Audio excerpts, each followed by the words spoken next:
Right after learning all the lookup formulae, so it's time to get into some of the days formula in advanced functions. Network days, day 15, where we calculate actual network days between from start date to end date, or you can calculate for the entire month or a year, everything, right? So myself, Dayanand, I'm on a Learn and Earn YouTube channel, and this is Excel Daily Dose Advanced Functions, day 15, network days. Let's get started with our Learn and Earn channel. Right. Now, uh, there we go. 15. Yes, I have the formula ready for you. I would like to understand the objective of this formula network days is to calculate the total number of working days. Net working days. Net working days. It is not network day, it is net work days. Right? Now, here I have the start date and the end date. You can keep it maybe I've chosen only 13 days here. You can choose any number of days, right? And also I have got the list of holidays. The first of the January was the new year, and 10th of the January was the closure holiday. I've given them as holidays list. This list can be any big. Okay. Now formula goes like this. Network days. It needs three arguments. Number one, the start date. Number two, the end date. Number three, list of holidays which are in days format. You don't need to do a table. Just choose only the column where the dates are available. Okay, that's it. That finishes your network days formula. Now it says there are 7 working days in between these 2 days. Let me pick up the calendar and see is this if this was correct. Now first was a non-working day holiday. We'll ignore first. And second, third, fourth. There are 4 days here.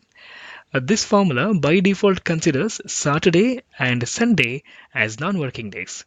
Okay, so there are 1, 2, 3, 4, 5, 6, 7. Seventh one is a holiday, which is 10th. Okay, we'll leave that 7. Uh, the 11 is the seventh day, seventh working day. All right. That is 1, 2, 3, 4, 5, 6, 7 working days are there between these 2 days. Okay. So it is leaving 10th and leaving first of the month. Right. What happens if it was 14th of the month? Just to give you more clarity on this, just to give 14th of the month, it says 8 days are there, which means it is considering this 14th also, which is tomorrow. Okay, leaving the first and the 10th, remaining the 14th one, which means even the last day and first day, both the days are included as working days. It won't count until 13th, it will count even the 14th as well. Okay, if I take out this holiday, what happens? It should show that 9 working days are there because there is only one holiday in between these 2 dates. Okay, for our curiosity, let's check how many working days are there in the entire 2019.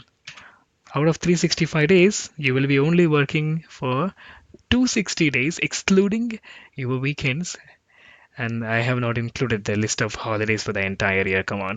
So if I include the entire year in the list, you should be able to see less number of working days. Now, if you ask me, Dayanand, where do I use this kind of network days formula?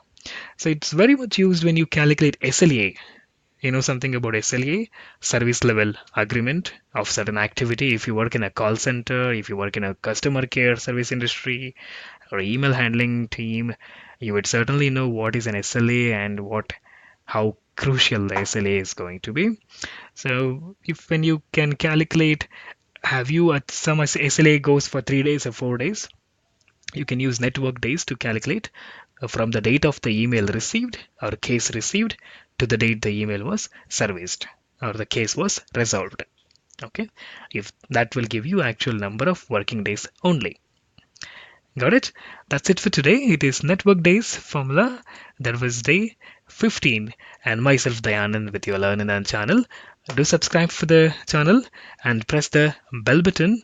If you like the content, click the like button too. Okay, thank you. Happy learning.